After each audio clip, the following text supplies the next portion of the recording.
आज फिर से दोस्तों पावर स्टार पवन सिंह जी भोजपुरी इंडस्ट्री पर आज एक और न्यू इतिहास रच दिए। जी हाँ दोस्तों, आई होप आप लोग अभी पोस्टर एंड थंबनेल को देखकर समझ ही गए होंगे। तो चलिए आज की वीडियो को स्टार्ट करते बिना किसी देरी के। तो दोस्तों आज मैं आप सभी को ऐसा इसलिए बोल रहा हूँ, एक गाना रिलीज किया गया था, एक वीडियो राजा जी के करके सॉन्ग टाइटल का नाम है। आई होप आप लोग इस गाना को सुन ही चुके होंगे।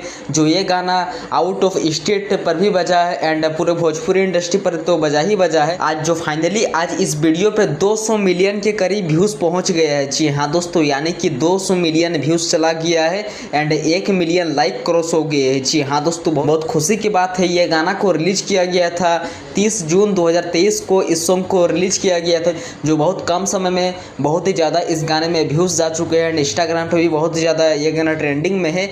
जो इस गाना का संगीत दिए थे श्याम सुंदर जी ने, इस गाना का म्यूजिक दिए थे। जी हाँ दोस्तों, और वहीं इस गाना का राइटर के बात करें तो कुंदन प्रीत जी ने इस गाना का लिरिक्स लिखे थे और इस गाना को अपने मधुर आवाज में सिंगिंग किए थे power star Pawan Singh ji and Shivani Singh ji ने इस सॉन्ग को सिंगिंग किए थे। जो इस वीडियो फिट में आस्था सिंह जी फीचरिंग में। जी हाँ दोस्तों, और हीरो के बात करें तो पावर स्टार पवन सिंह जी। तो यही कुछ अपडेट था कि इस गाने में फाइनली आज 200 मिलियन व्यूज क्रॉस हो गया है। तो चलिए आज की वीडियो को यहीं तक स्टॉप करते हैं। मिलते हैं किसी नेक्स्ट वीडियो के, तब तक के लिए लव यू।